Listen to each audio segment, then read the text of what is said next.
ชนชัยคำคุณแม่เจ้าไมพรทานุสิทธิ์คณะศิษย์วัดแผนกโยธาบ้านโรงวัวรับเป็นเจ้าภาพร่วมกับคณะสถาสาธุชนนะครับและรับเป็นเจ้าภาพรับเจ้าภาพเจ้าสถาโดยท่านรองนายกไพรินทร์เขื่อนทารองนายกเทศบาลเมืองสุเทพท่านผอ.อรุณรัตน์ยะอนันต์ท่านผอ.กองการศึกษาเทศบาลเมืองสุเทพท่านวิริยาชัยมาศเลขาท่านรองนายกเทศบาลเมืองสุเทพได้รับเป็นเจ้าภาพเจ้าศรัทธาในค่ำคืนนี้บัดนี้องค์ธรรมกันทึกได้เมตตาขึ้นสู่ธรรมะแล้ว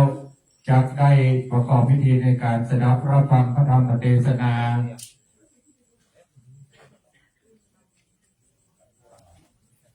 กับการกุมารในค่ำคืนนี้101 พระคาถานะครับจุดเทียน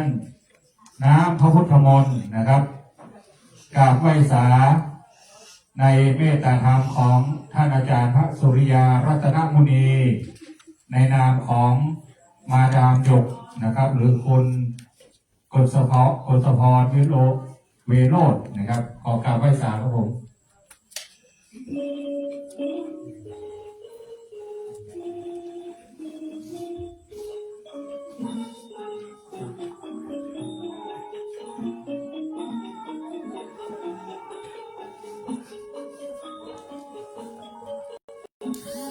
จุดเทียนถวายทรงธรรมนะครับกราบไหว้สานิมนต์ในเมตตาธรรมของท่านอาจารย์พระครูธรรมธรวัชรีเตชะธรรมโมผู้ช่วยเจ้าอาวาสวัดพระธาตุเจ้าดอยสุเทพในนามของคุณโยมพัชจิรันอุดมพันธ์นะครับ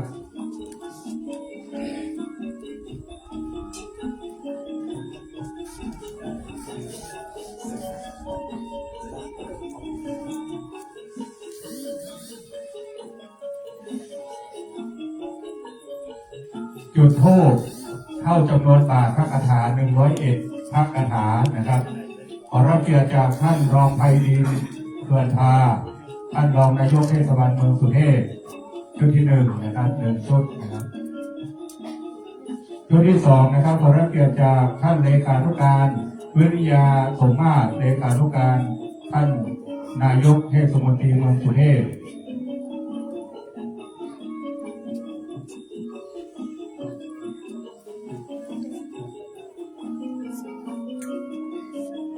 ชุดที่3นะครับขอรับเกียรติจากท่านผอ.อรุณรัตน์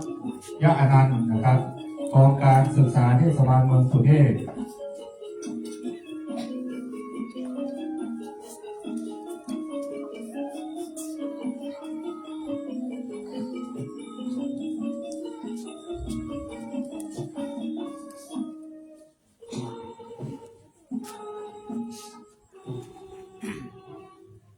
ชุดที่4นะครับพ่อเลี้ยงมโนกสิทธิ์เกตกิจนะครับ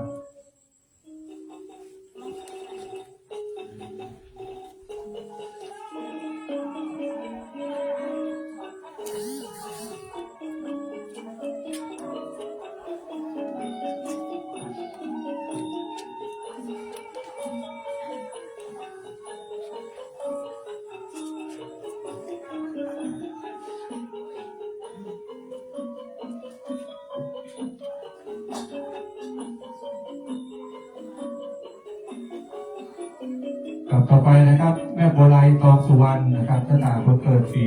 มะแม่เพชรนะครับมะแม่เพชรที่จะมีหลายท่านนะครับคนลูกนภาทวิสุวรรณนะครับต่อมาเลยนะครับออกมาเลยนะครับคนนงรักตนเล็กนะครับ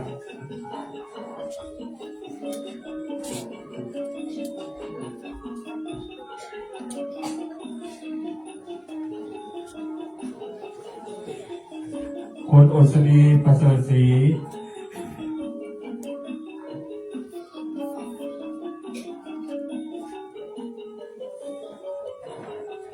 คุณแม่อัมพรประมวลการ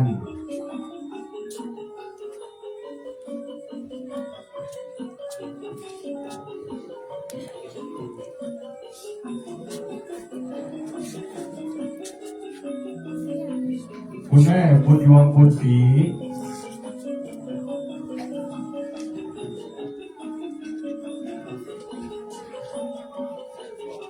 คุณแม่ส่งศรีวงเวท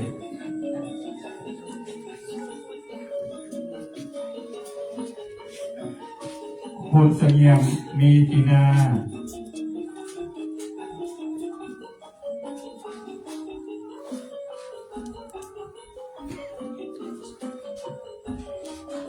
คุณแม่เพชรจำปา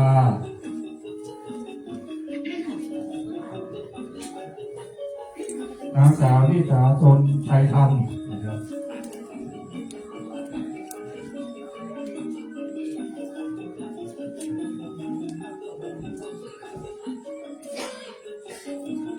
ยืนต่อเลยไหมยืนต่อเลยครับรับต่อจุดในกระถางเลยนะครับแล้วก็ดอก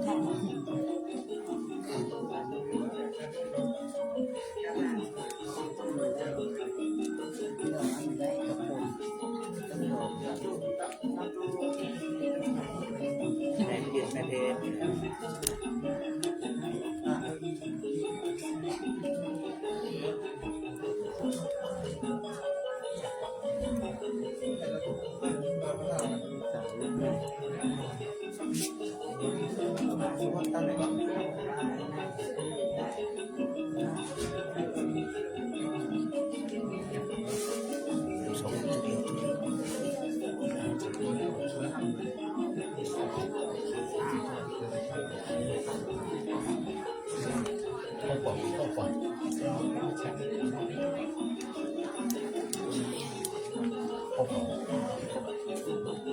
ครับถวายพานดอกไม้เพื่อจะได้สมทานเป็นศีลนะครับขอรับเกียรติจากคุณวินัยกุลปานนท์นะครับได้น้อมถวายพานศีลหรือพานดอกไม้ทูปเทียนนะครับ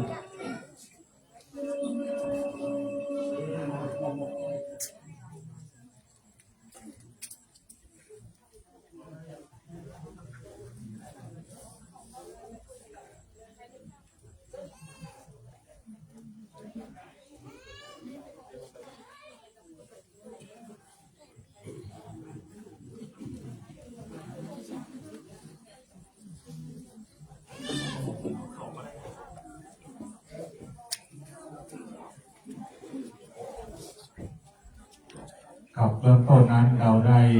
กล่าวคำบูชาพระรัตนตรัยไว้ภาพที่เรียบร้อยต่อไปเราจะได้สมทานเป็นศีลพร้อมกันนะครับมะยังพันเตวิสงวิสงนาคนาทายาติสารเนนะสหปัญจศีลานิยาจามะตุติยมปิมะยังพันเตวิสงวิสงนาคนาทายาติสรเนนะสหปัญจศีลานิยาจามะตติยัมปิมะยังพันเตวิสุงวิสุงรัตนาทายาติสรเนนะสหปัญจศีลานิยาจามะนะโมตัสสะภะคะวะโตอะระหะโตสัมมาสัมพุทธัสสะนะโมตัสสะภะคะวะโตอะระหะโตสัมมาสัมพุทธัสสะนะโมตัสสะภะคะวะโตอะระหะโตสัมมาสัมพุทธัสสะนะโมตัสสะภะคะวะโตอะระหะโตสัมมาสัมพุทธัสสะนะโมตัสสะภะคะวะโตอะระหะโตสัมมาสัมพุทธัสสะนะโมตัสสะภะคะวะโตอะระหะโตสัมมาสัมพุทธัสสะพุทธังสรณังคัจฉามิ พุทธังสรณังคัจฉามิ ธัมมังสรณังคัจฉามิ ธัมมังสรณังคัจฉามิ สังฆังสรณังคัจฉามิ สังฆังสรณังคัจฉามิ ทุติยัมปิพุทธังสรณังคัจฉามิ ทุติยัมปิพุทธังสรณังคัจฉามิ ทุติยัมปิธัมมังสรณังคัจฉามิ ทุติยัมปิ ปิธัมมังสรณังคัจฉามิ ทุติยัมปิสังฆังสรณังคัจฉามิ ทุติยัมปิสังฆังสรณังคัจฉามิ ตติยัมปิพุทธังสรณังคัจฉามิ ตติยัมปิพุทธังสรณังคัจฉามิ ตติยัมปิธัมมังสรณังคัจฉามิ ตติยัมปิธัมมังสรณังคัจฉามิ ตติยัมปิสังฆังสรณังคัจฉามิ ตติยัมปิสังฆังสรณังคัจฉา ปา มิ นาติปาตาเวระมณีสิกขาปะทังสมาธิยามิ ปานาติปาตาเวระมณีสิกขาปะทังสมาธิยามิ อะทินนาทานาเวระมณีสิกขาปะทังสมาธิยามิ อะทินนาทานาเวระมณีสิกขาปะทังสมาธิยามิ กาเมสุมิจฉาจาราเวระมณีสิกขา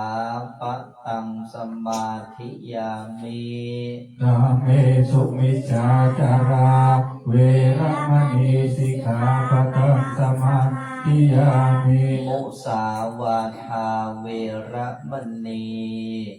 สิกขาปะทังสมาธิยามิ มุสาวาทาเวระมณีสิกขาปะทังสมาธิยามิ สุราเมรยะมัชฌะปมาทัฏฐานาเวระมณีสิกขาปะทังสมาธิยามิ สุราเมรยมัชฌะปมาทัฏฐานาเวระมณีสิกขาปะทังสมาธิยามิ อิมานิปัญจสิกขาปตานิสีเลนะสุขติงยันติสีเลนะโภคสัมปทาสีเลนะนิพพุติงยันติตัสมาสีลังวิโสทะเย สาธุสาธุสาธุครับสดาต่อไปเราท่านทั้งหลายจะได้สดับรับฟังพระธรรมเทศนามหาชาติเวสสันดรชาดกการพวดแปดการกุมารร้อยเวทพระคาถาในเมตตาธรรมของท่านอาจารย์พระครูปรัตถีนวัฒน์ญาณสิทธิวาทีวัดยางปวงณบัดนี้สานโตกุมาลปะพางอันว่ากุมาลบานกันใหญ่พระนอไทยโอทอนเอาลูกมอนตาตั้งสองเจ้าเป็นตาลแก่พางเท่าปาลาลุ้นหลังนางพญาบ่อยู่เท่าปูโมหาบ่คุณนาใจบาปใดแล้วก็อนาบนำไปไม้เท้าใส่ตีหลังเอาเครือขันขนางกำฟาดกำยันหนึ่งใบเท่าถอยไรไข่คำนี้น้ำตาไหลที่ถอยสองอ่อนน้อยจะสิ่งตายปูผีไม้ใบบอดบ่อินดูสองนอกแก้วยอดกำเดียวเล่นมันดีดร้อนเผาพาดติ่งเต้าลายคากะถามีร้อยฝ่ายหนึ่งผู้ข้าน้อยขอโอกาสอาราธนานิมนต์ลูกศิษย์พระพุทธาตนเลิศแล้วได้ขึ้นนางนิดธรรมะแก้วแล้วเมตตาเทศนาธรรมขอท่านอาจารย์เจ้าได้ใส่ละบามธรรมกาบเก้ากาบปายสักสองสามสี่ห้าบังถ้าท่านอาจารย์ฮิตหิวไหนก็ยอบยางตั้งนะโม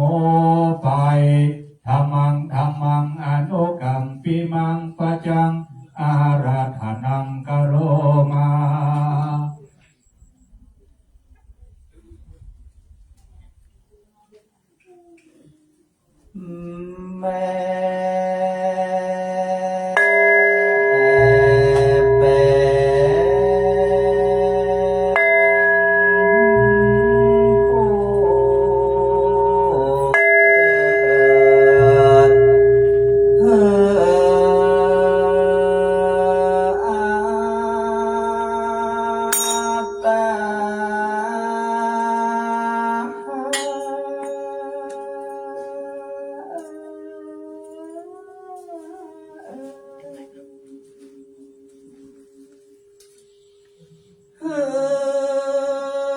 จิตและวิญญาณ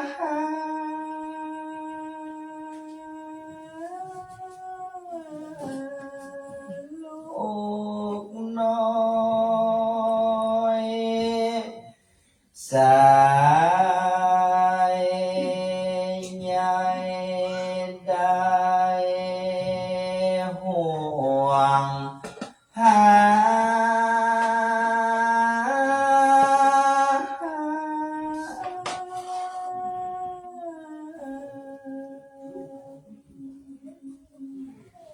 เต้าจิตแม่นาผูกพันอยู่ข้างคอ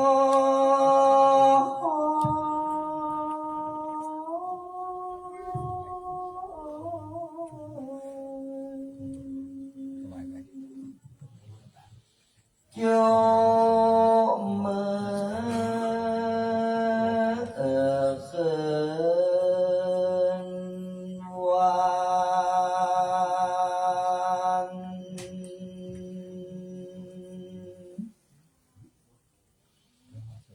กุมารบานนาคา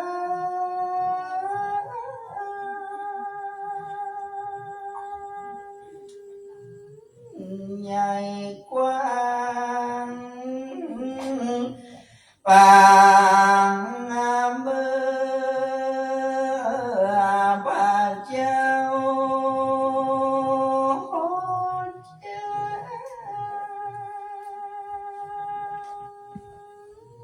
ออกไปบวชเป็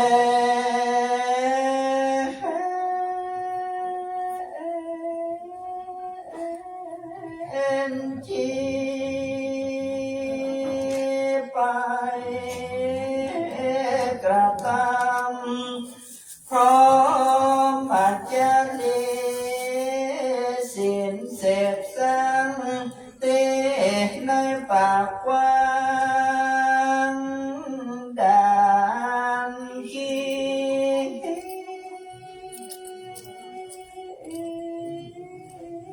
เอลี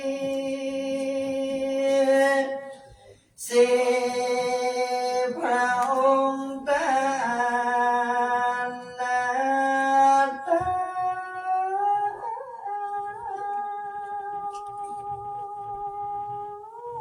ก็มาบวชเป็นฤาษีอยู่ในดงดีเถื่อนห้ามก็มีพรามเท่าคนหนึ่งงาน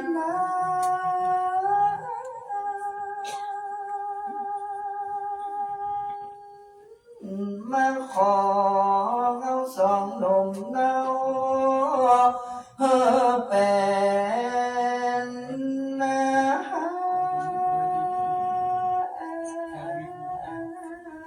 ตาเวสันตนาดานนาตา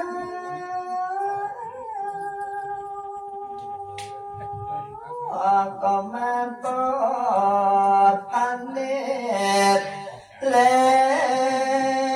งาหา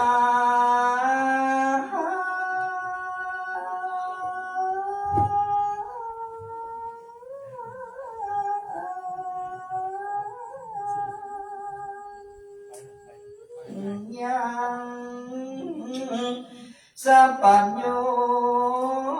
ตัญญานันใส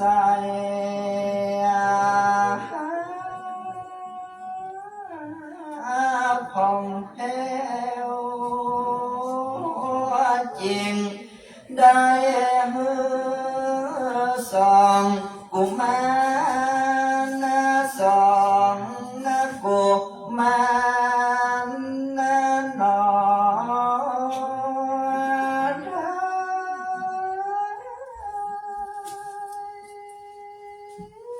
ก็มาลำให้หนอวี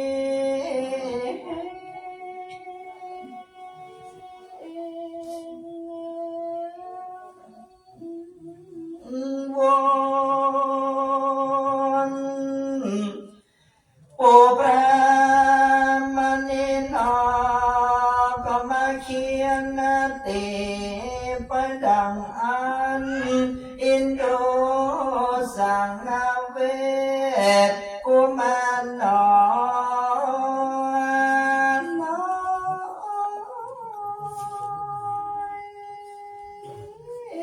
ถูกพรามปูเท้าลาบุกตีไป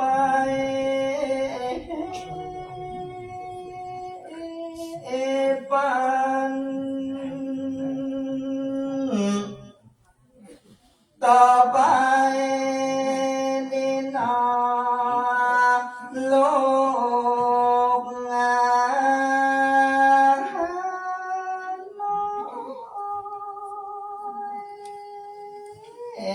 จังมาผ่อนแนภายในมีแต่กลางป่าดงไพร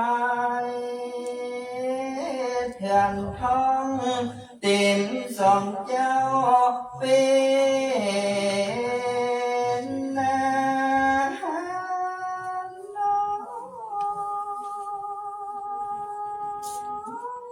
ก็มาเจ็บดอกโบ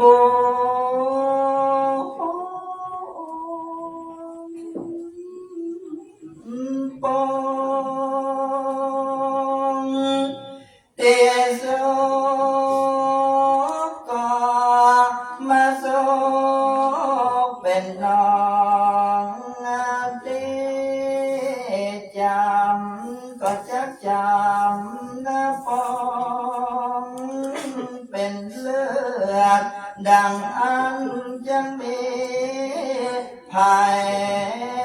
นา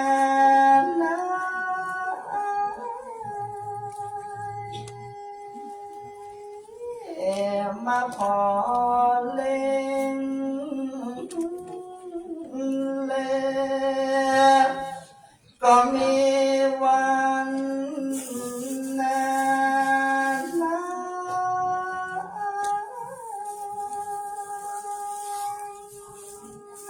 เล่นะ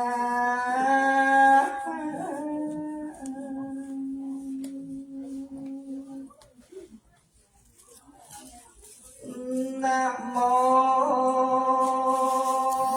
ตัสสะภะคะวะโตอะระหะโตสัมมาสัมพุทธัสสะโยจังโกเบนะจุตตาปัสสะนังกะติตามังเกนะคัตวายาวะจันตุลัสสะโปกาลานิติลังปัตตาจินเต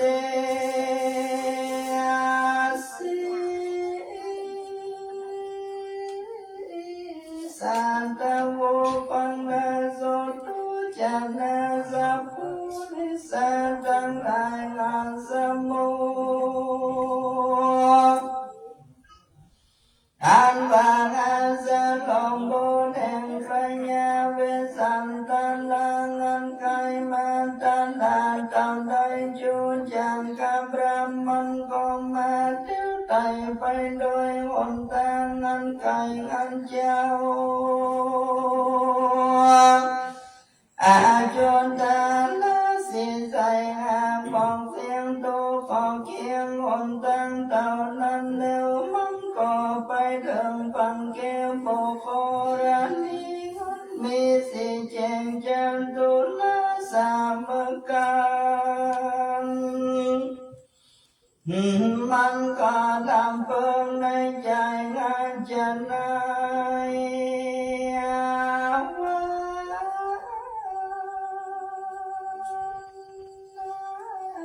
นี่ก็งานเป็นการละวัน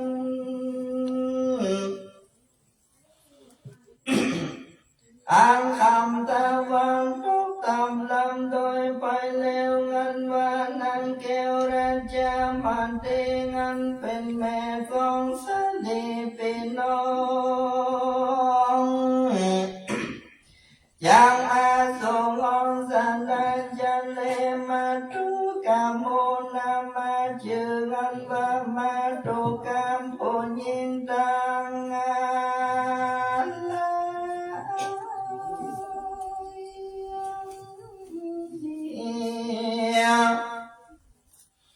ยอมมีกำตันนิบอลุติสันลันตันยอมปันดาเนืองให้จังลาแผ่นยาจุงวันนี้ผู้ตั้งหลายดันเสวาในวันผูกเจ้านางนมเนารัญญามันเตงันเป็นแม่สองสา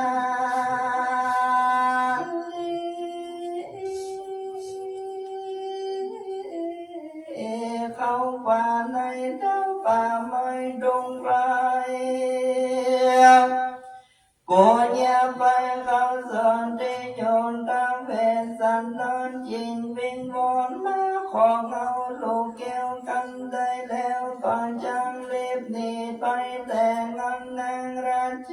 มาตีบอกมาลอดจังนำเจ้ายอดนิพันจันเลงอันตันสาวินโตและโตเมื่อนั้นพรามจิงขึ้นสู่เงินโดยคอยอยู่เพราะนาพรามดาวปูดานอนเห็นบามอนนาปนมามนเป็นเดชานุกุลกลางคืนแดนแดนตั้งปันนาลดเต็งในกลางคืนนั้นมาหลอดนางแก้วยอดกันยานอนในสาลลูกน้อยยามเดินขา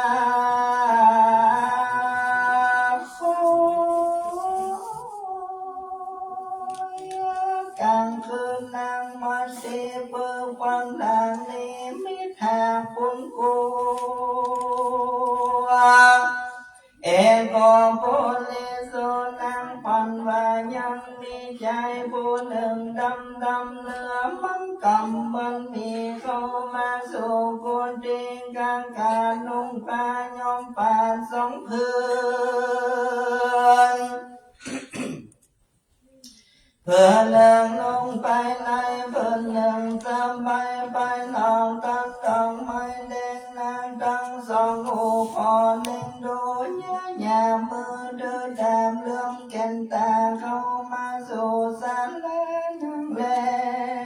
วก็มาคำลำนางแก้วมันเตียเบาแก่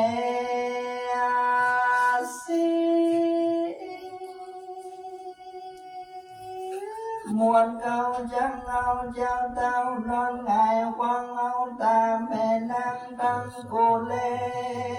วตาเราส่องแขนนางแก้วนี่กว่าโยปันผ่านว่างงมันปนโยงเอาว่าใจนางพระเสดนางลงให้เกิดติงกายกันมันถือเอาผ่านตัวตา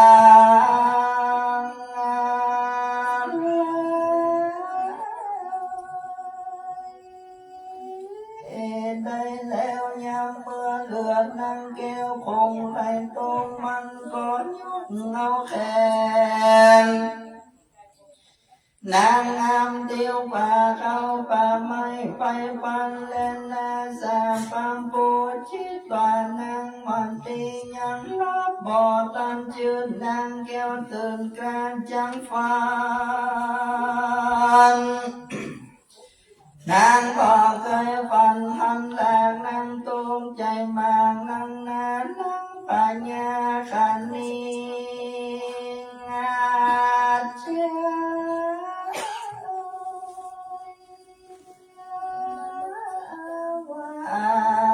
โอ้ยนอกำปันอันนี้เป็นอัญญาเป็นบาปลายลักแน่นางปัญญาขานิ่งใจรู้หลอดถึงเต้ายอดปูดาบากำปันอันนี้นาภัยป่อยจังแกเงอรู้ที่เตแก่กุนางนิจาปันดังคูจังรู้หลอนไปบอนรู้เต้าหยอดเป็นสันดอนนางจิงลูกจากตีนอนตนมาแล้วห่มผ้าลูกแก้วบวงอ่อนจึงขึ้นไปสู่พระเวสสันดรเวียงยามสังอาจเตียงกลางคืนนั่งก็ไปยืนตีต่อยคอยตีเป็นประตูศาลาเพื่อสัญญาเฮือเต้าตื่นเพื่อใครรู้เช่นจืนกำปันนั้นแลมหาสันโตอันวามพระมหาสัจเจ้าอันยังอยู่เฝ้าป่าวันนาได้ยินเสียงพันโรสาลาดังกากูกายินนาเสียงดังแต่นักนาพระมังหากาสันตาลาตอนยอดยินเต้าจิงเป็นจันลนาดูว่าภัยมันต่อยฟันตรงกูนิจาพิว่าพีก่อนดังอาว่าต่อยไปบนการบาคนก่อนดังมาต่อยตามกันจังว่าสันติและฉันก่อนดังมาต่อยไปตำเจ้าก็พรำรู้ว่าเป็นเสียงคนนอพระตาสะโอนจิงทำว่าภัยมาต่อยปันตุกูนิจาเมื่อเขาดันบานั้นนางราชมติขันตอบว่าข้ามติมาแลพระเหนือหัวเฮยเมื่อนั้นพระเจ้าวางเอาจริงเช่นจะชิมเจ้าเทวีว่าปันเตดูนานามันตีแต่วันวันตีติโนมาบวงสังพันหวนปาวนากูยังอาเกำกาติกาทุกสิ่งนางน้องมิงจำเอาบัดนี้นางมาลงเราปล่อยบ้านสู่ที่อยู่ห้องกูศาลามีกาวานางมามังกำกาติกาเสียแล้วนางแก้วจิงมาเล่นนางมันตีจิงไว้พระบานาถ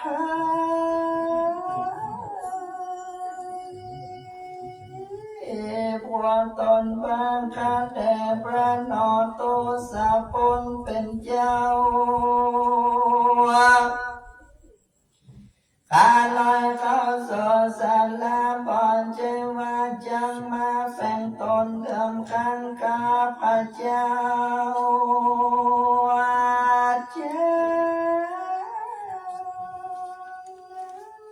งามด้วยกิเลสกรรมจงจาง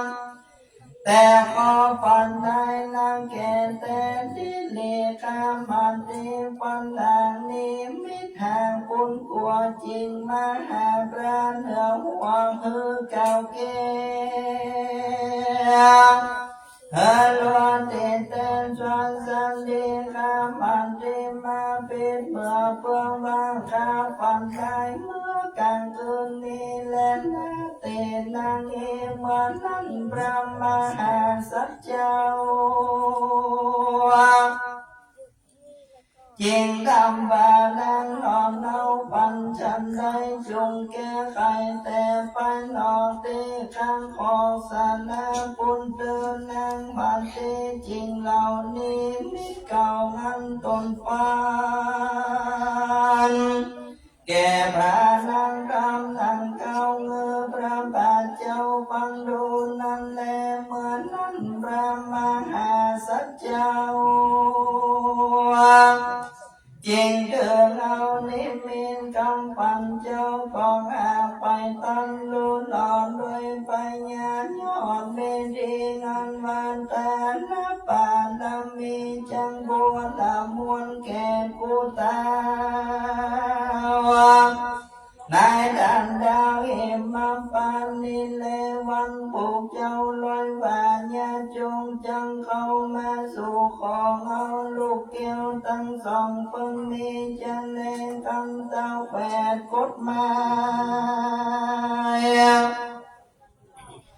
รู้แล้วตอนแก้วจริงขานิ่งดูฝากกูจังเราลมยังนั่งหนุ่มเนาลาเจ้ามาตีเงือขึ้นดีเมื่อก่อนแล้วสู่ลูกแก้วกูทั้งสองแห่งนั้นพระบรมหาสัจเจ้าลำเพิงดังนี้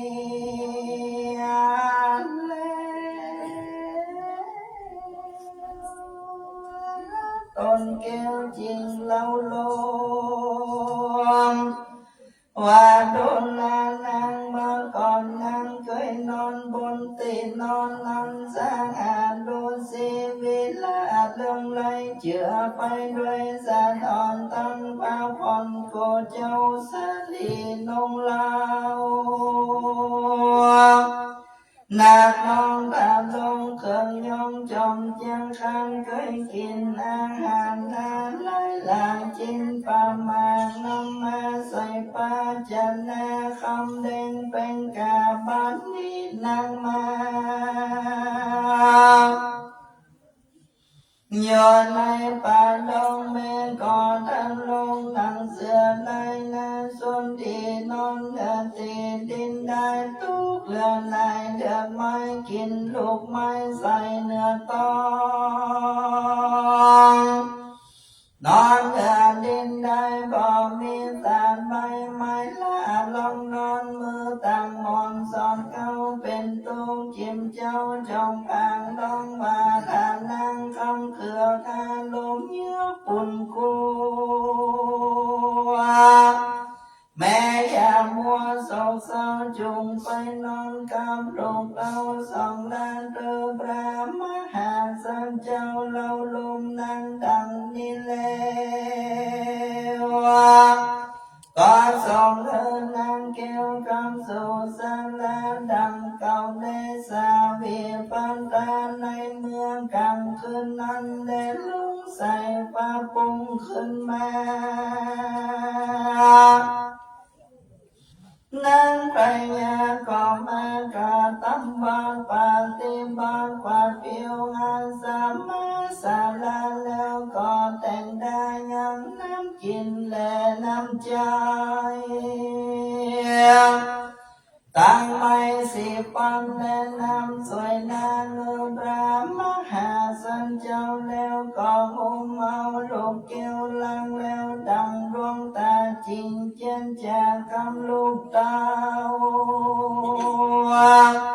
กาหม่อมเจ้าแม่ทั้งสองวาสลีบวต้องลูกลังแม่คืนนี้แม่ปันลายแต่ที่ดีสองสลีลูกเต้า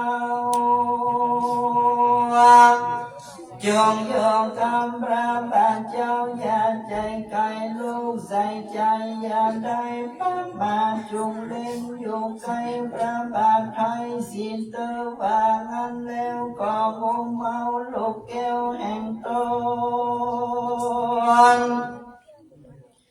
ไปฝากรันโตสะปนเจียงเจ้าดังอันอยู่เฝ้าปาวันนานังจริงเจียงจ่าทรงพระบาทวันเจ้าอย่าได้ประมาทในโลกแห่งสองเล่ากันนางพญาสั่งแล้วนางแก้วก็ถือเอายังเสียงกันเราบ้องจอดการเจ้าสอนด้วยกันดีแล้วก่อนนี้ไปหาลูกงามมา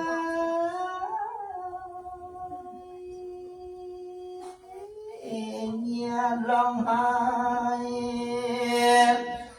ก็อย่าหนีไปน้ำตาไหลจะเบาให้เขาป่าไม้วันนั้นเล่นตา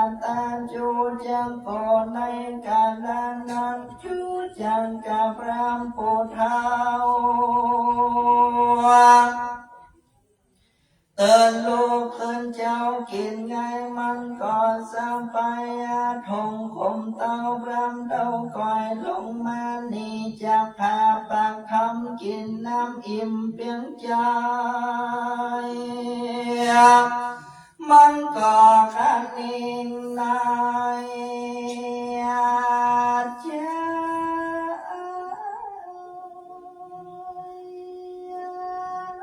ลูหลอดมันดังเต้าหยอดเทวีจักหนีไปสู่ป่าแล้วลาโลกแก้วโยสังลามันก่อนเตียวไปโดยมังกางานใหญ่พรำเต้าก้อยไต่ไปตามเข้าสู่งานลามป่าไม้ตีพรังเอา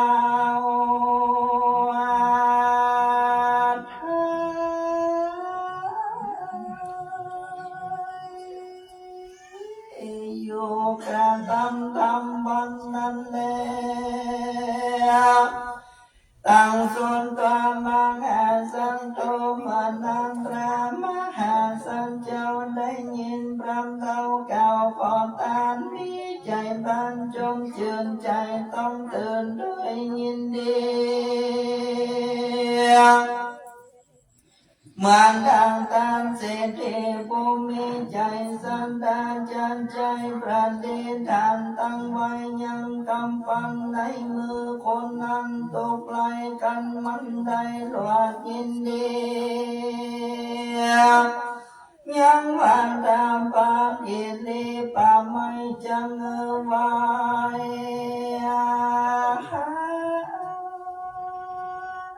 วันสาลันคงไปมาเพียงกาเว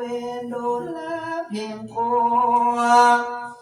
ตั้งหลายในเมื่อประญาเป็นสันตาละลานเป็นเชื้อชาติลานจะมีสันดานเลิศแนวจริงได้เงินโลกแก้วเป็นตา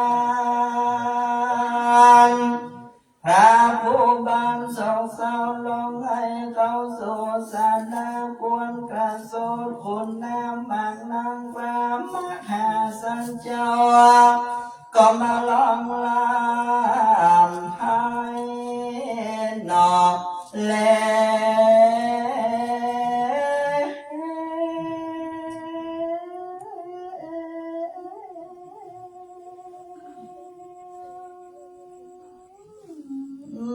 ลนว่าโอ้ยนอ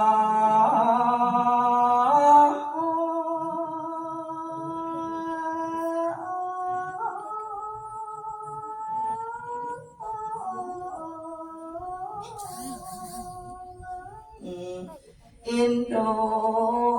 สองกุมารเจ้าปอกูแล้วก็ปาลามีบัณฑิตพรำใจดำมากำจัดตอนหน้าเป็นดังข้าเข้าใจเกิดกลางเฮินมันบัดนี้ตาวันลงลำห้อยการการคอยลงแรง สองเปิ้งแปลงอยากเข้าไปเล่าไฟจังมาปั่นเข้าเงินลูกเต้าผู้กินนิจามุ้ยนอกาละปางนี้นะก็เป็นกาละวันอันคำแต่วันก็ตามลำลอยไปเลี้ยวสองลูกแก้วตั้งปูจังลองให้เข้าสู่คนใดว่าพ่อแม่จำใจออกเจ้าเพื่อข้าอยากเข้านำเกแต่เดียววันนั้นปงกาลาคนใดจากมีใจไฟกินดูลูกเจ้าจักมีภัยเราปั่นเข้าใส่มือขวา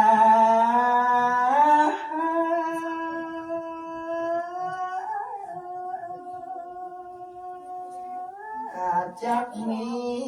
ภัยนั่นแหละมาบิดป่าใส่มือซ้ายจักเรียกลูกเอ้ยไอ้พ่อว่ามา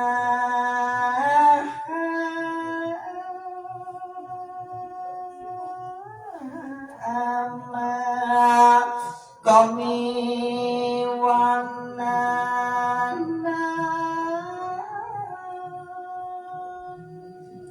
และนา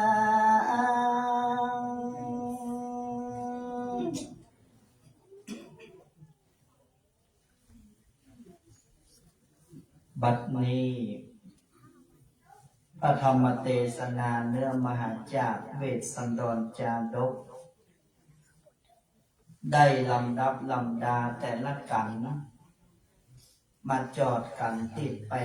8เรียกว่าอุมารบันซึ่งมีทั้งหมด101พระคาถาจุพระธาตุดอยสุเตศคนเกิดปีแปะอาตมาภาพได้ลำดับลำดาพระธรรมเทศนาโดยวิริยะและขันติบารมีอันยิ่งหวังจะบูชาคุณแก้วเจ้า3ประการพระธรรมเทศนาทั้งหมดได้พรรณนาร้อยกองเป็นวรรณกรรมแบบล้านนามีการกระโลงใส่กาบและก็พรรณนาร่ายบทพระธรรมเทศนากันนี้ญาติโยมสาธุชนท่านผู้ฟังบางท่านก็ฟังเข้าใจบางท่านก็ฟังเอาตามประเพณีแต่ทั้งนี้การฟังธรรมสำคัญต้องรู้เรื่องถ้าฟังธรรมฟังบ่รู้เรื่องอานิสงส์ก็บ่เกิดเหมือนอยากจะให้เกิดแต่ก็เกิดได้ยากเพราะหัวใจสำคัญของการฟังธรรมนั้นอยู่ที่ฟังเข้าใจหรือไม่เหมือนวันนี้หมู่เฮาตั้งหลายมาฟังธรรมมหาจารย์เวสสันดรจาดกเปิ้นพรรณนาถึงไอ้หลังอันที่จริงกันนี่พรรณนาถึงความฮักที่ลูกมีต่อแม่ท่านผู้ฟังช่วงนี้ก็เป็นช่วงที่ประสบนิกรชาวไทยพวกเราทุกท่านได้สูญเสียบุคคลสำคัญของโลกที่กล่าวว่าสำคัญของโลกเพราะว่าคนทั้งโลกรู้จักและยกย่องนั่นก็คือสมเด็จพระนางเจ้าสิริกิติ์พระบรมราชินีนาถพระบรมราชชนนีพันปีหลวงซึ่งพระองค์ได้เสด็จสวรรคตจากหมู่เฮาทั้งหลายจากแผ่นดินประเทศไทยนี้ ไปอย่างมามีวันกลับจะกล่าวไปแล้วคืนนี้เป็นคืนท่วนพบพรุ่งนี้สตมวานครบ7 วันเขาท่านทั้งหลายก็ได้กระทำบำเพ็ญกุศลเพื่อน้อมอุทิศถวายเป็นพระราชกุศลมาโดยตลอดนับตั้งแต่วันนั้นมาจนถึงวันนี้ธรรมเทศนาคืนนี้ที่จริงก็ตรงกับหัวใจของประชาชนชาวไทยเพราะเป็นธรรมที่ลูกพรรณนาพระคุณของแม่ด้วยความคิดถึงเรื่องราวมันเป็นอย่างนี้ญาติโยมท่านทั้งหลายคือพระแม่มัททีเนี่ยก่อนจะเกิดเหตุการณ์คืนนั้นเนี่ยพระนางฝันร้ายฝันว่ามีคนห่างใหญ่สีผิวดำทะลงผ้าสีแดงในมือนั่นถืออาวุธคือมีดมาโดยมายับเอาตัวพระแม่ในกุฏิแล้วก็เอามีดพระที่ปกมาโดยนั้นกบยังแขนซ้ายและแขนขวากรีดเอายังหัวอกจกเอายังหัวละไทยคือหัวใจบ่เต้าแต่นั้นก็ยังควักเอายังในยเนตรแก่นตาทั้งสองข้างออกไปกำฝันนี้สะเทือนใจจนพระแม่จะต้องสะดุ้งตื่นในคืนนั้นโอ้ยใจนี่มันหาความสงบเอาก็ได้เพราะนับแต่เกิดมาเนี่ยฝันประเภทนี้เนี่ยมันบ่มีสักเตื้อโอ้โหมันจะเป็นลางบอกเหตุหรือมันจะเป็นสาเหตุจากอันใดก็บ่มีผู้ใดจะมาวิสัชนาคำตอบในหัวใจเห็นทีว่าก็จะมีพระเวสสันดรบรมโพธิสัตว์เจ้านี้แหละในคืนนั้นพระนางเองก็เข้าไปสู่กุฏิของพระเวสสันดรพระเวสสันดรก็เอ๊ะใจว่าภัยผู้ใดกลางคืนป่านชะนี้มาต่อยตีประตูคนแตะก่อนนั้นเพิ่นมีวิจารณญาณสติมากในธรรมเพิ่นบอกไว้ว่าพระเวสสันดรบ่ใช่ว่าพรวดไปเปิดประตูเลยเมื่อได้ยินเสียงต่อยที่ประตูก็มาเล็งพิจารณาถึงกรรมโบราณว่าผีนี่ต่อยตังบนคนนี่ต่อยตำกลางสัตว์เดรัจฉานต่อยตังลุ่มเสียงที่เกิดในเวลานี้มันท่ามกลางประตูนี่แสดงว่าเป็นมนุษย์ก็เลยถามไปว่ากลางคืนป่านชะนี้ภัยผู้ใดมารบกวนเราพระแม่มัททีได้ฟังสุรเสียงอย่างนั้นก็ขานตอบว่าข้าแต่พี่เจ้าข้าน้องเองมัททีเหยน้องฮักเฮาอู้กันแต่ก่อนเข้ามาสู่วงกฏปปตคีรีว่าเขาจะถือศีลพรตนั้นบำเพ็ญบักข้องเกี่ยวด้วยกามมาและบัดนี้กลางคืนรุ่งค่ำเธอไหมอย่างลืมกติกาสัญญาที่ตั้งไว้แล้วหรือข้าแต่พี่เป็นเจ้าอันน้องมาในคืนนี้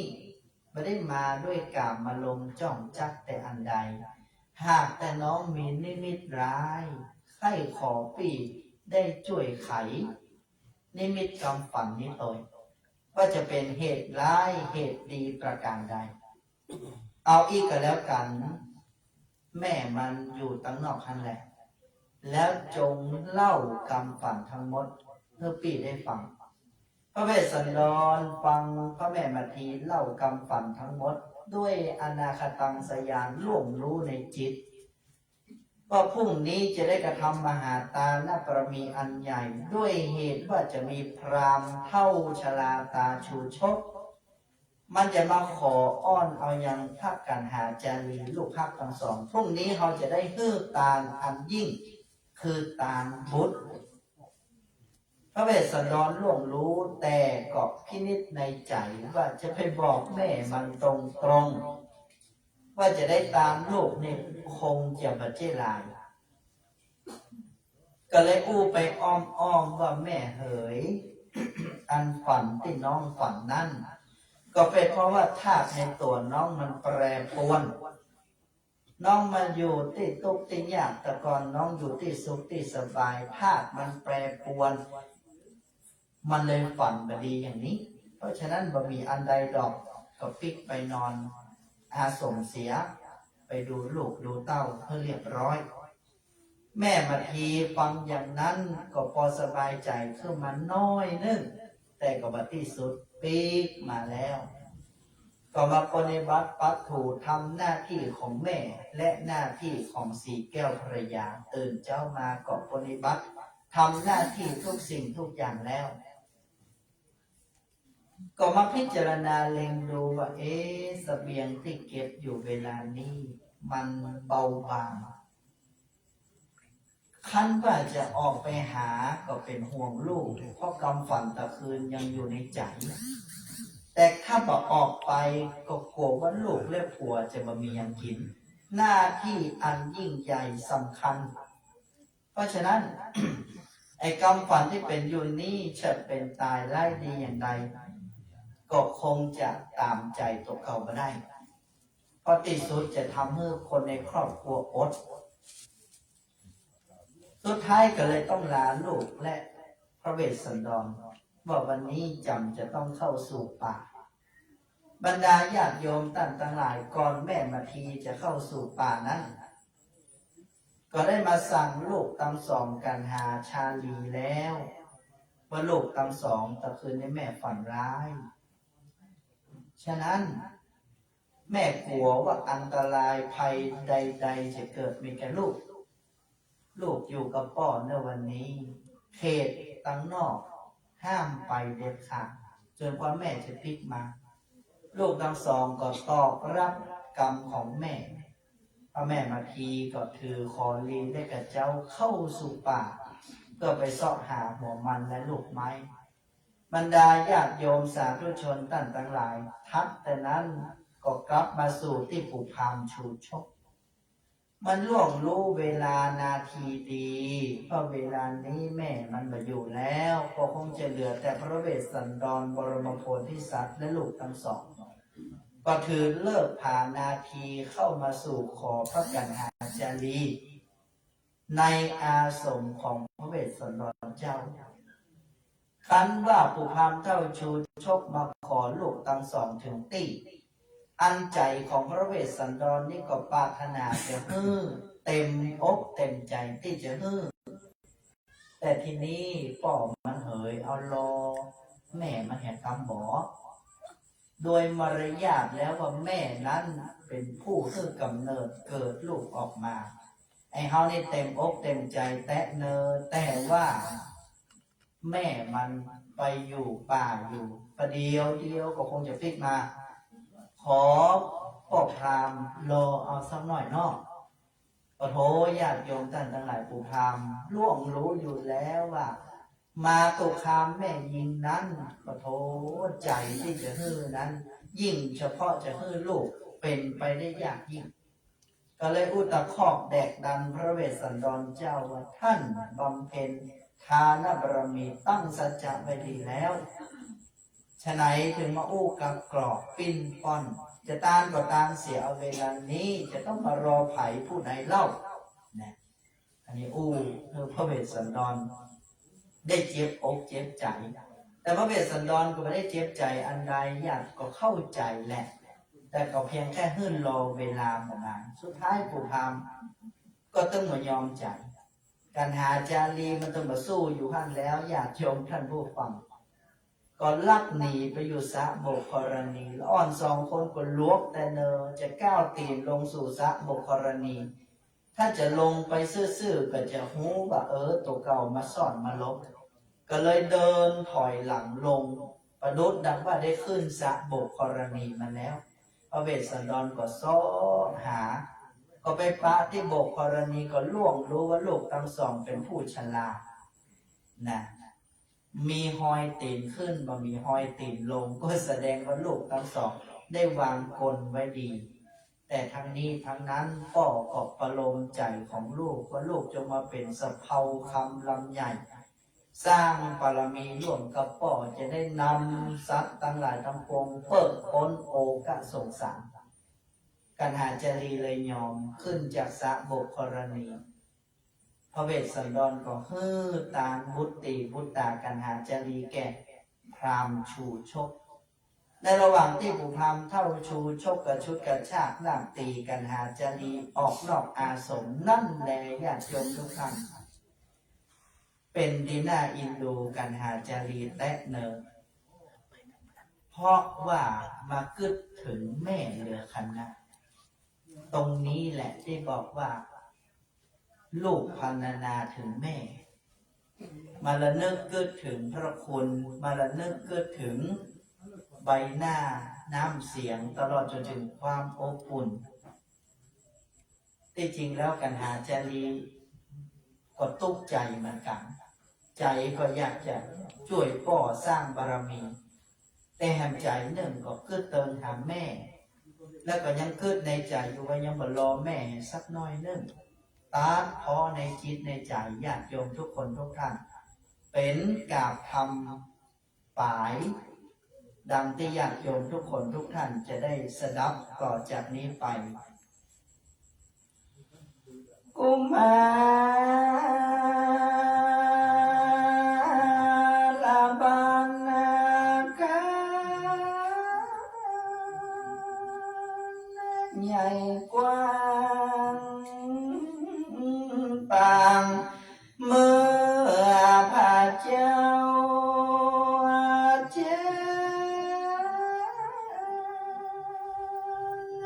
ก็มายกเยินยอ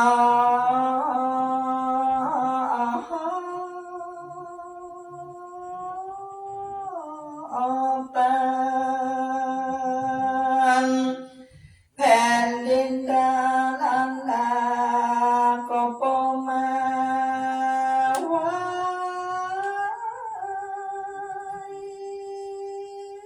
วันก่อนฟ้าก็มาล้วนลองสนันเลือนนานเวสันตนาตานนาตา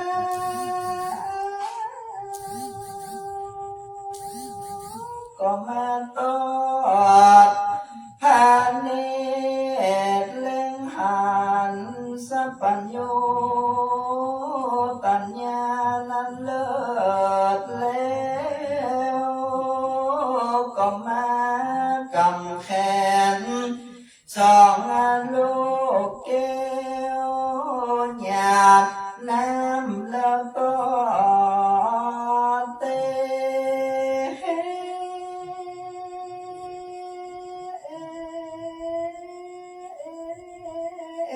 ตั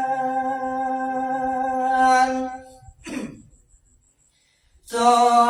นาบาสองกุมารนาน้อยก็มาสะอึกสะอื้นให้เพราะว่าเกิดถึงแม่ออกงาทายแต่ยังไปป่าบ่อตันมาเมื่อแม่ยังไปป่ามา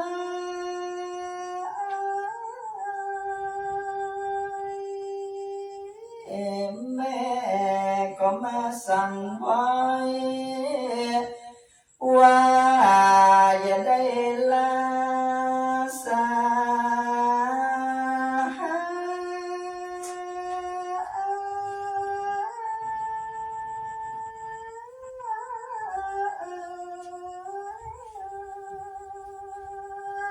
อยากได้ไก่กาไก่ตาจากห้องขอเฮือสองพระเปียน้องอยู่กับพ่อพาเนี่ยเนอส่วนพ่อก็มาละเมากรรมมาเจ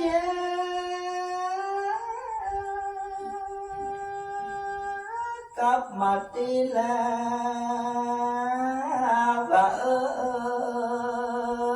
ดังอีมาบัดเดียวเดียวนี้จะได้ว่าลูกแก่พระ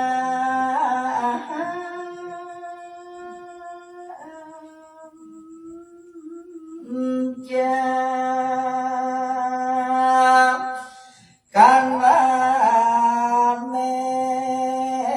มาเตียงมาลอดนาแล้วขอให้พระพ่อแก้วจงก้อยบอกกรรมงามขอพ่อแม่เป็นเจ้าจงก้อยอยู่อาตี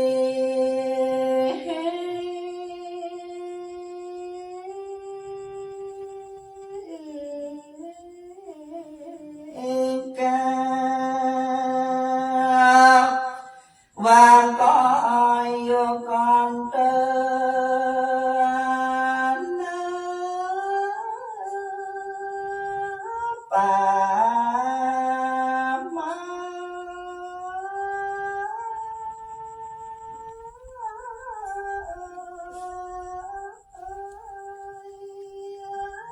ดันดงนาใหญ่หยาดถอยมีตังผู้ผาน้อยและหมูมอะไรวางก็อยู่ก่อนเตือน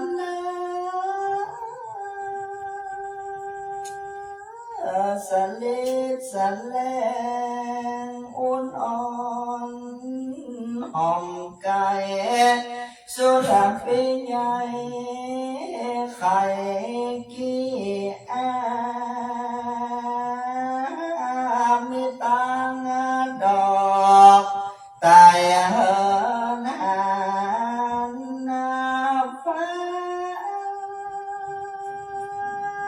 และดอกขาย้อมบานวางก็อยู่ก่อนเตื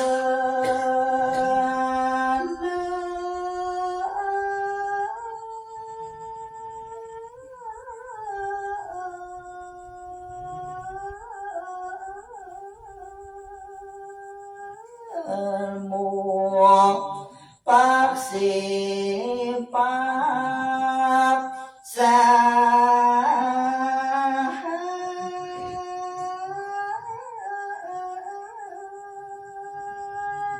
ปักขี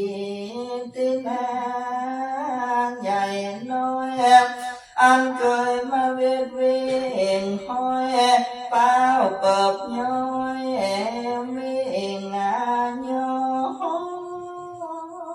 อยเฟยมีตังนกเก่าแย่แขกเต้าและเก้าเมื่อ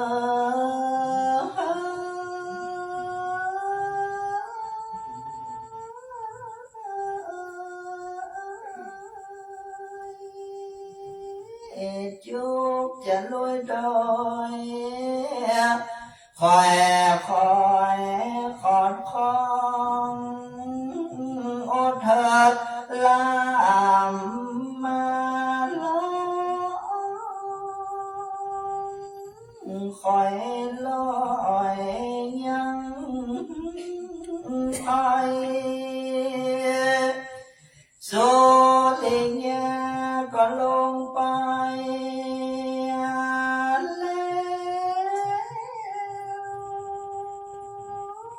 อาวาสเกลแม่ก็อยู่ไกลตา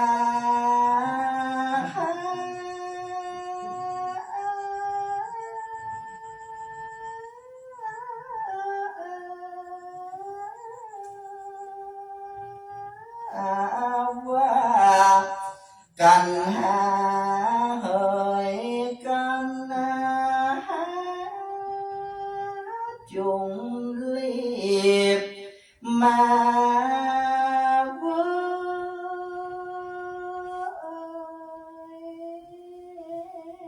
ยเว้ยก็มีวันนั้นนะ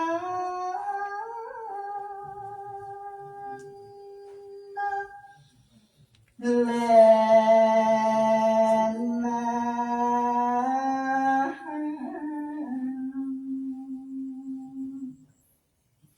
โกมาลาปะปะเนเตตังกิญาสังบันนาจาห้องเอ็นยังโกมาลาบานันปะดาปะดาไปโดยอาการ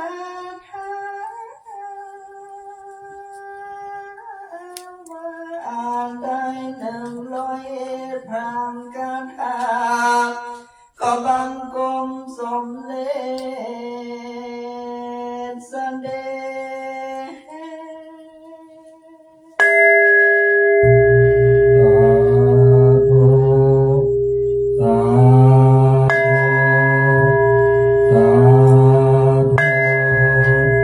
สา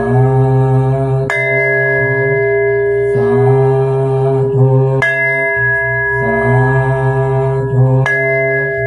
สาธุ สาธุ สาธุ สา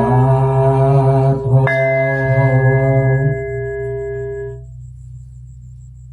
กับพระธรรมเทศนา มหาจาตุเวสสันดรจาดกมรดกของชาติการพด8กุมารบัน101พระคาถาจะตาคนเกิดปีมะแม่แพะหรือมะแม่แพะพระธาตุเจ้าดอยสุเทพเป็นพระธาตุประจำปีเกิดคนเกิดปีมะแม่นะครับซึ่งเมตตาธรรมของท่านอาจารย์พระครูประหลัดธีนวัฒน์ยานะสิทธิวาทีวัดยางกวงตำบลหายาอำเภอเมืองเชียงใหม่ได้เมตตาเป็นองค์เทศนาจบไปซึ่งพระธรรมเทศนากันนี้ ได้รับเป็นเจ้าภาพเจ้าศรัทธาหลายคณะคณะซึ่งประกอบไปด้วยท่านรองนายกไพลินเขื่อนทารองนายกเทศบาลเมืองสุเทพท่านผอ.อรุรัตน์ยะอนันต์ผู้อำนวยการกองการศึกษาเทศบาลเมืองสุเทพคุณวิริยาชัยมาศเลขานุการนายกเทศมนตรีเมืองสุเทพรับเป็นเจ้าภาพโดยคุณพักจิรันอุดมพันธ์คุณต้นปิติพิรมภักดีรับเป็นเจ้าภาพโดยนางสาวกฤษพรเวโรธมาดามหยกรับเป็นเจ้าภาพโดยปริยมโนประสิทธิ์เขตกิจแม่อุ้ยจันทร์ถาโมนนายบุญกัมถาโมนนางส่งศรีวงเวทนายวินัยกุรปานนท์นางวลัยตองสุวรรณนางบุญยวงบุญศรีนางสาวนิดาชนชัยคำคนสุแสงเดือน ปากพาน รับเป็นเจ้าภาพโดยแม่เพชรจำปา แม่ชมัยพรพานุสิทธิ์คุณเสงี่ยมมีจีนา แม่อัมพรประมวลรัตน์รับเป็นเจ้าภาพโดย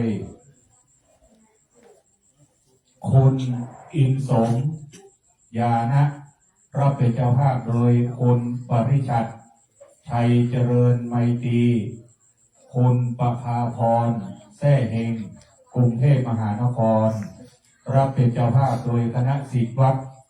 แผนกโยธาบ้านโรงวัวห้วยส้มและคณะศรัทธาสาธุชนเราท่านทั้งหลาย รับเป็นเจ้าภาพเจ้าศรัทธา ต่อไปนี้จะได้น้อมนำประเคนถวายบูชาการเทศน์การธรรมการใหญ่การรวมกันนี้ ซึ่งในแต่ละกรรมแต่ละค่ำคืนนั้นเมตตาธรรมของพระเดชพระคุณหลวงพ่อพระธรรมเสนาบดีหลวงพ่อน้อมถวายบูชาการเทศน์การธรรม5 ชุดด้วยกันซึ่งประกอบไปด้วย 1. ปัจจัยดอกไม้ธูปเทียน 2. ชุดผ้าไตรจีวร 3. กระเป๋าและ 4. เครื่องกับปิยพันธ์ไทยธรรมและ 5. ผ้าห่มนวมน้อมถวายบูชาการเทศน์การธรรมทุกค่ำคืนทุกการทำณมณฑลพิธีอันศักดิ์สิทธิ์ควงพระบรมธาตุเจ้านี้พระเดชพระคุณหลวงพ่อพระธรรมเสนาบดีได้อัญเชิญรูปหล่อเหมือนของครูบาเจ้าศรีวิจัยนักบุญแห่งล้านนาไทยประดิษฐานเป็นมณฑลพิธีมังคละมงคลในเบื้องต้นนี้เราท่านทั้งหลายจะได้น้อมถวายบูชาในคุณศีลบูชาในคุณธรรมของครูบาเจ้าศรีวิจัยขอรับเกียรติจากคณะศิษย์วัดแผนกโยธาบ้านโรงวัวห้วยส้ม2 คน 2 ท่าน 1. นายณัฐวุฒิท่าศรี 2. นายสมใจตันปินท่านออกมาแล้วถวายความเคารพเบื้องหน้าพระบรมฉายาลักษณ์ของสมเด็จพระพันปีหลวงก่อนนะครับเพื่อความคารวะนะครับกับนี้แผนกศิษย์วัดแผนกโยธานะครับ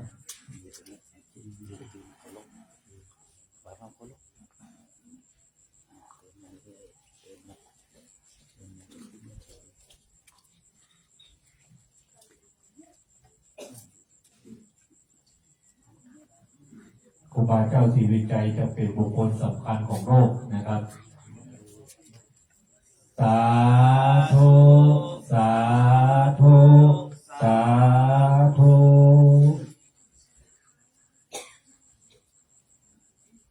กับเราได้บูชาในคุณศีลคุณธรรมของครูบาเจ้าศรีวิจัยนักบุญแห่งล้านนาไทยเปิดเบื้องต้นนะครับชุดแรกนะครับจะได้น้อมถวายบูชาการเทศน์การธรรมนะครับขอรับเกียรติจาก3 ท่านเป็นชุดที่ 1นะครับท่านแรกนะครับท่านไพลินเขื่อนทาท่านที่ 2ท่านผอ.อรุณรัตน์ยะอนันต์และที่ 3นะครับคุณเวียยาชัยมาศนะครับได้น้อมถวายบูชาการเทศน์การธรรมชุดที่ 1นะครับ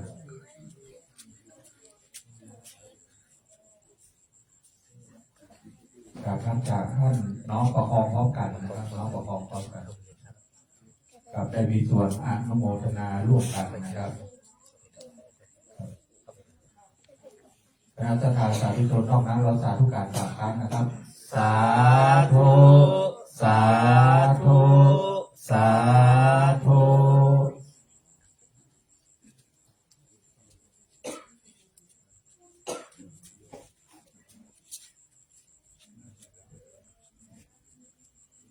กับชุดที่ 2นะครับน้อมถวายบูชาการเทศน์เป็นชุดผ้าไตรจีวรนะครับขอรับเกียรติจากพระเลี้ยงมโนประสิทธิ์เกตกิจเลี้ยงบัวทองประสิทธิ์เกตกิจนะครับ2 คน 2 ท่านนะครับได้น้อมถวายบูชาในชุดที่ 2ครับผม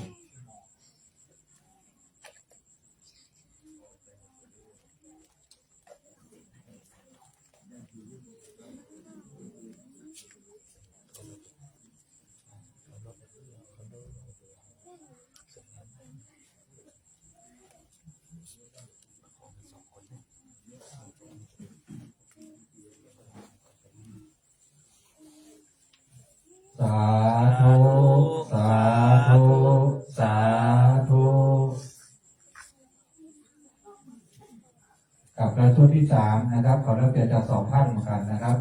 นางส่งศรีวงเวทนายวินัยกุลปานนท์นะครับทั้งสองคนสองท่านนะครับ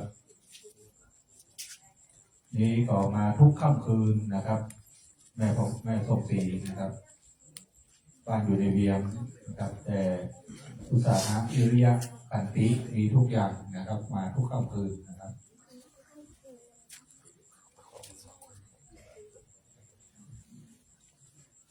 สาธุสาธุสาธุตัวที่สามนะครับสามท่านนะครับ แม่บุญยวงบุญศรีแม่บุไรตองสุวรรณแม่อัมพรปะมวลการนะครับสามท่านได้น้อมถวายบูชาประเทศชุดที่สี่นะครับกับเป็นพระห่มนวมออกในนี่ปุ๊บก็หนาวปั๊บนะครับน้อมถวายพระห่มนวมแต่โอเคนะค เดี๋ย รั ว บ สามคนนี้เจ๊งมันเท่เซ็งมากลองขอใส่ดู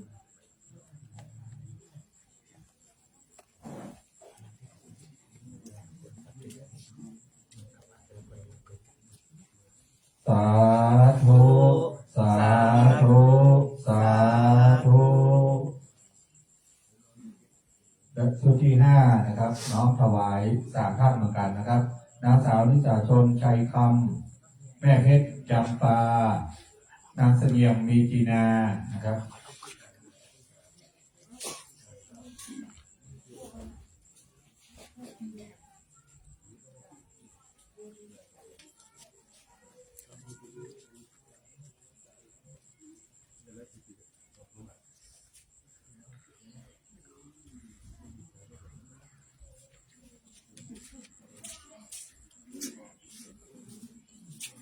กับเอาฟังพระธรรมเทศนาการกุมารบาลนี้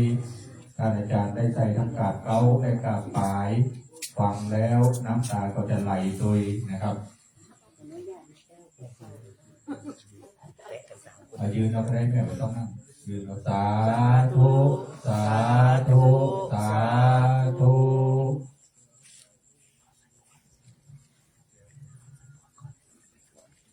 กับในวันนี้มอบเป็นปฏิกระแด่พระนายกหรือพ่ออาจารย์นะครับขอรับเกียรติจากสองท่านนะครับแม่สุธีราธรรมณีและสทธนาพรธรรมณีนะครับมอบเป็นปฏิกระแด่พ่ออาจารย์ทั้งสองนะครับ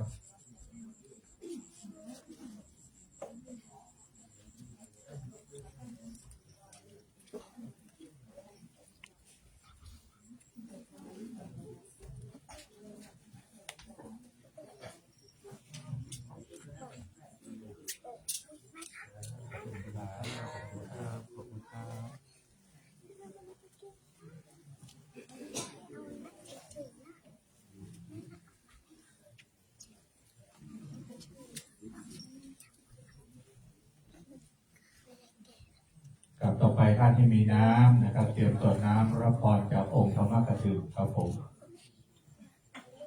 ยะถาวาริวหาปุราปาริปุเรนติสาภรังเอวะเมวะอิโตทินังเปตานังอุปกัปปติวิชิตังปฏิตังสุมหังคิปะเมวะสมิจฉตุสัพเพปุเรนตุสังกปาจันโทปนรโสยะถามณิโชติระโสยะถาสัพพิติโยวิวัชชันตุสัพพโรโควินัสสตุมาเตภวัตวันตรายโยสุขีทีขายุโกภวะอาภิวาทนาสีลิสะนิจจังวุธาปจายโนจัตตารโอธรรมาวัฏันติอายุวันโนสุขังภะลัง สาธุ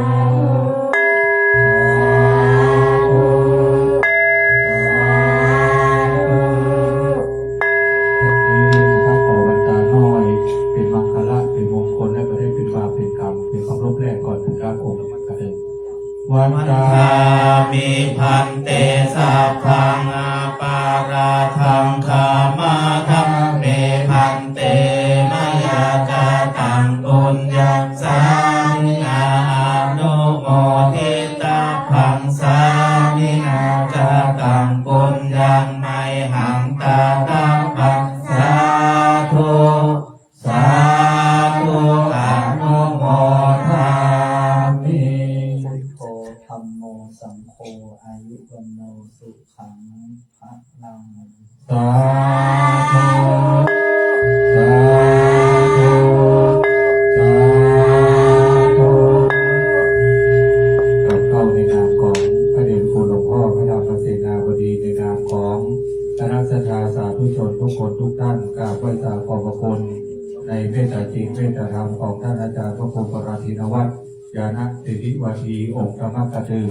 พร้อมกันนี้ในนามของพระเดชพระคุณหลวงพ่อขอขอบคุณเจริญพรอนุโมทนาคณะสัตยาคณะท่านเจ้าภาพทุกคณะนะครับที่ได้ประกาศชื่อก็ดีมาได้ประกาศชื่อก็ดีขออนุโมทนาขอบคุณในนามของพระเดชพระคุณหลวงพ่อต่อไปเจอทุกคนทุกท่านได้กล่าวคำแผ่เมตตาให้กับพระพุทธเจ้าและแผ่เมตตาให้กับตัวเองให้ทุกท่านว่าตามนะครับสัพเพสัตตา สัพเพสัตตา สัตว์ทั้งหลายที่เป็นเพื่อนทุกข์เกิดแก่เจ็บตายด้วยกันทั้งหมดทั้งสิ้น ทั้งสิ้น อเวราหนตุ เวลาโหนตุ จงเป็นสุขเป็นสุขเถิด จงเป็นสุขเป็นสุขเถิด อย่าได้มีเวร อย่าได้มีเวร ซึ่งกันและกันเลย ซึ่งกันและกันเลย อัพยาปชาหนตุจงเป็นสุขเป็นสุขเถิด อย่าได้พยาบาทเบียดเบียน ซึ่งกันและกันเลยอะนีคาหนตุจงเป็นสุขเป็นสุขเถิด อย่าได้มีความทุกข์กาย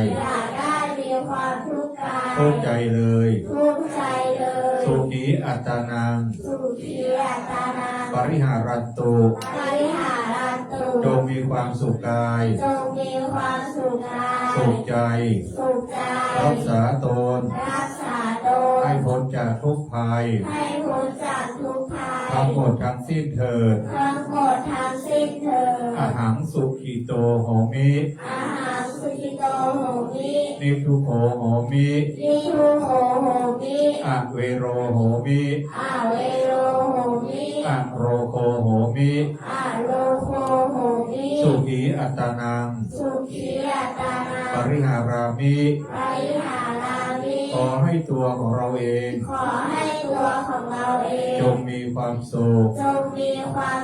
ปราศจากทุกข์ไม่มีภัย ไม่มีเวร ไม่มีโรค อยู่เป็นสุขทุกเมื่อเทิน ต่อไปเชิญทุกคนทุกท่านเข้าสู่ภาวนาใหม่บุญสำเร็จด้วยการเจริญเมตตาภาวนาพร้อมกันนี้ตั้งจิตอธิษฐาน ถวายเป็นพระราชกุศลน้อมเกล้าน้อมกระหม่อมทรงเสด็จสู่สวรรคาลัยด้วยการเจริญจิตภาวนาชั่วขณะหนึ่งณบัดนี้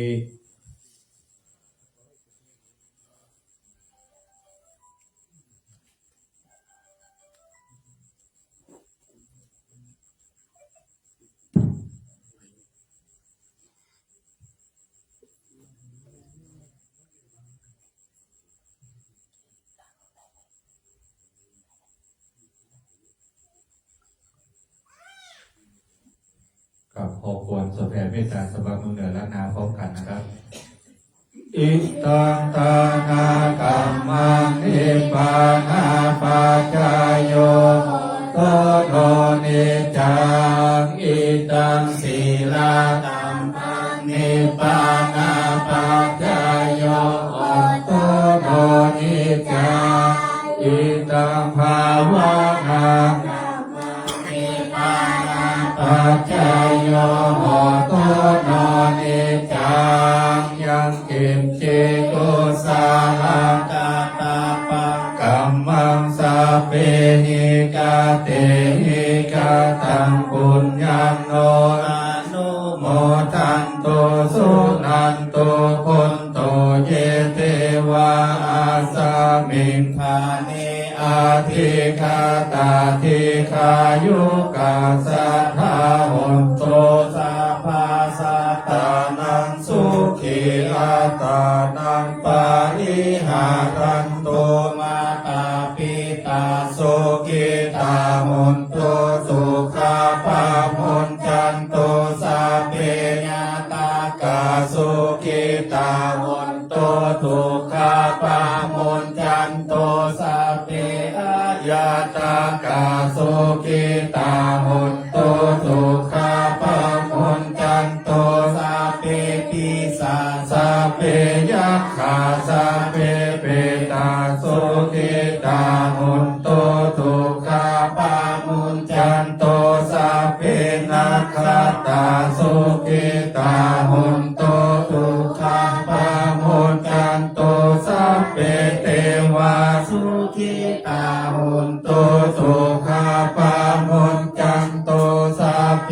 อาจาริโยปัจจายาสุขิตาหุนโตสุขาปาหุนจันโตสัพพสัมปตินัสสมิจันตุโอวัตตา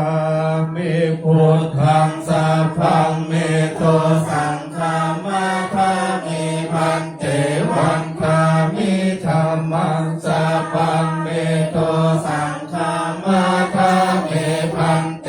วันคามิสังฆังสัพพังเมโตสังฆามาคามิพันเตวันคามิโตโรโอปาชาอาจาริเยสัพพังเมโตสังฆามาคามิพันเตวันคามิกัมมัฏฐานังสัพพังเมโตสังฆามาคามิพันเตวันคามิอาราเมปัฏฐาสีมายังสัพพังเมโตสังฆามาคามิพันเตวันคามิเจติยังสัพพังสัพพะทาเนสุปฏิตาสาริรัตาตุมหาโพธิงพุทธาโรปังสากาลังสัทธานาคาโลเกเทวะโลเกธัมมาโลเกสัมพุเทเปลังกาเทเปสาริรัตาโตโยเกสาธาตุโยอาราหันตาธาโตโยเจติยังกันทาโกติงจาโตราสิเตสาหาเสธรรมขันเทสัพเพสังปาทาเสติยังอาหังวันทามิสัพพะโสต่อไปกล่าวคำไหว้คำบูชาพระบรมธาตุเจ้าดอยสุเทพให้ว่าพร้อมกันไปเลยนะครับนะโมตัสสะภะคะวะโตอะระหะโตสัมมาสัมพุทธัสสะนะโมตัสสะภะคะวะโตอะระหะโตสัมมาสัมพุทธัสสะนะโมตัสสะภะคะวะโตอะระหะโตสัมมาสัมพุทธัสสะสุวรรณ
สามกับพิธีต่อไปจะเป็นพิธีประทักษิณเวียนเทียนรอบองค์พระสุวรรณเจดีย์พระบรมธาตุเจ้าดอยสุเทพภายใต้ร่มบารมีธรรมพระเดชพระคุณหลวงพ่อพระธรรมเสนาบดีหลวงพ่อจะได้นำคณะสงฆ์สามเณรคณะศรัทธาสาธุชนคณะท่านเจ้าภาพตลอดจนถึงน้องๆเยาวชนได้ทำการประทับเวียนเทียนรอบองค์พระบรมธาตุเจ้าดอยสุเทพเป็นวาระ3 รอบนะครับเชิญทุกคนทุกท่านนะครับอยู่ทั้งรอบในกำแพงและรอบด้านนอกนะครับถ้าอยู่ในกำแพงงดคงจะบอกงดนะครับอยู่ด้านนอกด้วยนะครับตั้งต่อแถว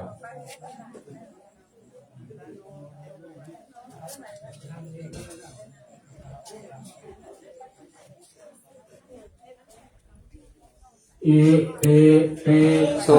ภะคะวะอะระหังสัมมาสัมพุทโธวิชชาจารณะสัมปันโนสุขโตโลวิโก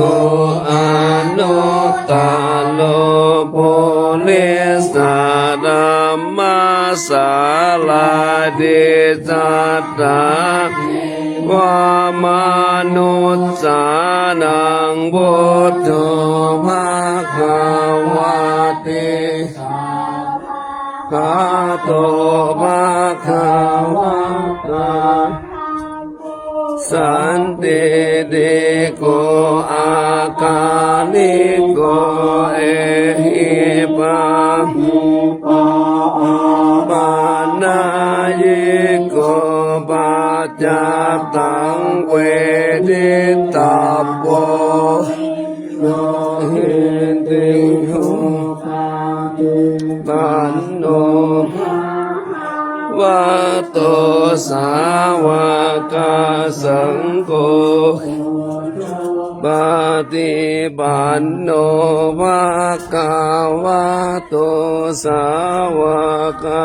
สังโฆปฏิปันโนสาวกสังโฆอิปฏิปันโนภะคะวะโตสาวกสังโฆทันจัตตาริปุ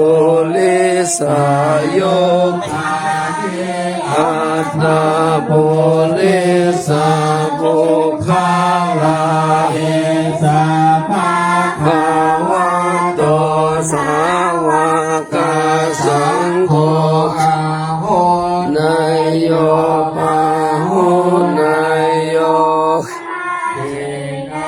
โยอัญจาลิกาลาโยอานุตตาลังปุญญาตังโลกัสสติอิติปิโสวะอะระหังสัมมาสัมพุทโธวิชชาจารณะสัมปันโนโตโลกวิโตอานุตตาโลธัมมาสาลาติสาเทวามนุสสานังพุทโธวาติสาวกาโตวัตตารัมโมสันเทติอากาลิโกเอหิสิโกโอปานายิโกปัจจตังเวเวนโยหิเตโสปาเตปันโนภะคะวะโตสาวกสังโฆโอโชปฏิปันโนภะคะวะโตภะคะสังโฆ ปฏิปันโนภะคะวะโตสาวกสังโฆสาธิจิปฏิปันโนภะคะวะโตสังโฆจัตตาริปุริสาภานิอัตตาปุริบุคลาเอสะภะสาวกสังโฆนายโยปาโหนะกากินายโยอันลิกาลานิโยกาลังปุญญาเกตังโลกัสสัตติปันโนวะคะวะโตสาวกสังโฆปฏิปันโนภะคะวะโตสาวกสังโฆปฏิปันโนภะคะวะโตสาวกสังโฆปฏิปันโนภะคะวะโตสาวกสังโฆสัจจตาลิปุริภานิอัตตาปุคลาเอสะภะคะวะโตกสังโฆนายโยปาหุนายโยนาเกนายโยอันกาลานิโยอานุลังบุญญาเกตังโลกัสสาติ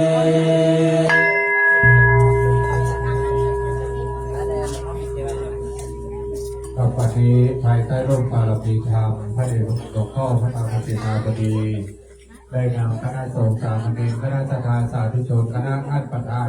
ในพิธีคณะท่านเจ้าภาพตลอดจนถึงน้องๆเยาวชนทำการประทับสิ่งเวียนเทียนรอบองค์พระบรมธาตุเจ้าดอยสุเทพ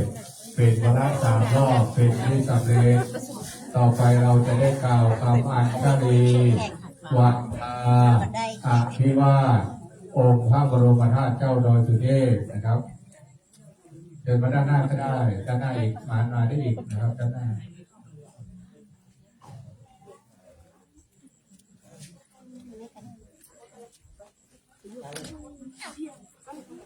กับวันนี้มากันรวมกันหลายนะครับหลายคณะทนายโดยนะครับ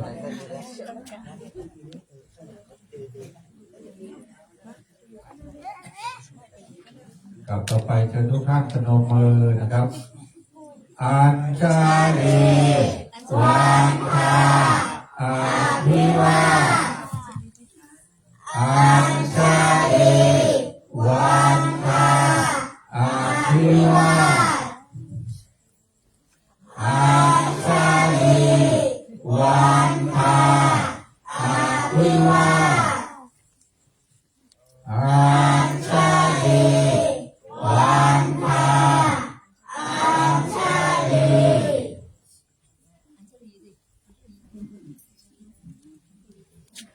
กับไฟสารในเมตตาธรรมของพระเดชพระคุณหลวงพ่อได้เมตตานั่งที่อาสนะให้คณะสงฆ์สามเณรคณะสัตยาสาธุชนเราทั้งหลายได้วัดตาน้อยในคุณศีลคุณธรรมคุณกรรมฐานของพระเดชพระคุณหลวงพ่อด้วยความเคารพนะครับเชิญทุกท่านพนมมือน้อมกายลงเล็กน้อยวันทาวิพันเตสาพังอาปาราทังธรรมทาวิพันเตมยากาตังบุญยังสามินาโนโมเวตาวังสามินาคา มไมหังตานาปังสาธุสาธุอนุโมทามิ สาธุชนทั้งหลายได้ร่วมกันอาบน้ำฟังธรรมมหาเวสสันดรชาดกและได้ร่วมกันความเป็นบุญความเป็นกุศลเพื่อถวายเป็นพระราชกุศลแด่สมเด็จพระนางเจ้าพระบรมราชินีนาถพระบรมพระพันปีหลวงของปวงชนชาวไทยวันนี้เป็นพระธรรมเทศนาคำพูดแปลเสียดายอยู่อย่างเดียววันนี้นะถ้าปุพามานี่นะจะได้กลับหาชาลีถึงนักนะเพราะมีหลายไปหาชาลีวันนี้มีหลายเนาะเก็บตาลยังเสียงเนาะเป็นตามว่าเราได้พูดเห็นจัดหนักมาเบิ่นมาร่วมบุญร่วมกุศลตลอดแล้วก็เสียงใสไว้นะสวดมนต์กับเสียงใสวันตากับเสียงใสน่าชื่นอกชื่นใจศรัทธาพ่อแม่ได้ยินได้ฟังแล้วก็ชื่นใจลูกหลานทางเต้ามาช่วยกันสืบสานประเพณีอันดีงามของไทยเราของล้านนาไทยเราของพระพุทธศาสนาเพื่ออนุรักษ์รักษาไว้เป็นมรดกและก็สร้างเป็นแนวทางในการสร้างบุญสร้างกุศลสร้างบุญสร้างกุศลเรียกว่าใบเบิกทางอันนี้เป็นใบเบิกทางมรดกที่เป็นมรดกที่พ่อแม่ครูบาอาจารย์หรือว่าคนเฒ่าคนแก่เพิ่นได้มอบไว้เราก็มาสืบสานกันวันนี้เป็นที่น่าอนุโมทนาเพราะศรัทธาญาติโยมมากันเป็นจำนวนมากพอยิ่งวันเพิ่มขึ้นก็ศรัทธาก็เพิ่มตัวมาตัวนักขออนุโมทนาและขอบุญกุศลนี้จงคุ้มครองปกป้องรักษาขอศรัทธาทั้งหลายปราศจากทุกโศกโรคภัยพยันตรายขอท่านทั้งหลายมีอายุมั่นขวัญยืนสุขกายสุขใจแล้วก็มีความสมบุญกุศลได้ท่านทั้งหลายได้สมปรารถนาในสิ่งนั้นพึงปรารถนาทั้งมนุษย์สมบัติสวรรค์สมบัติและกับพระนิพพานสมบัติแม้ว่ายังได้เดินไปเดินมาเพื่อในวัฏสงสารก็ขอมีความสุขทุกที่พาลาธิการนึกคิดสิ่งใดก็สมใจปรารถนาจงทุกประการทุกท่านทุกคนด้วยเถิด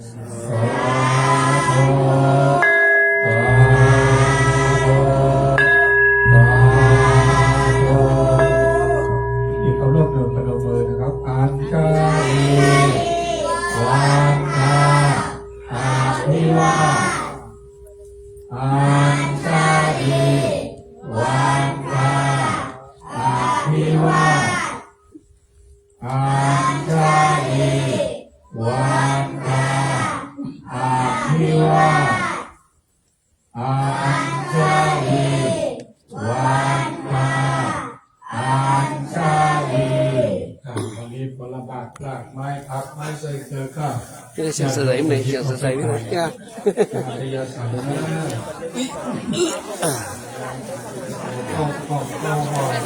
เด็กๆก็มาลากเอาออกขวานของเล็กของเล็ก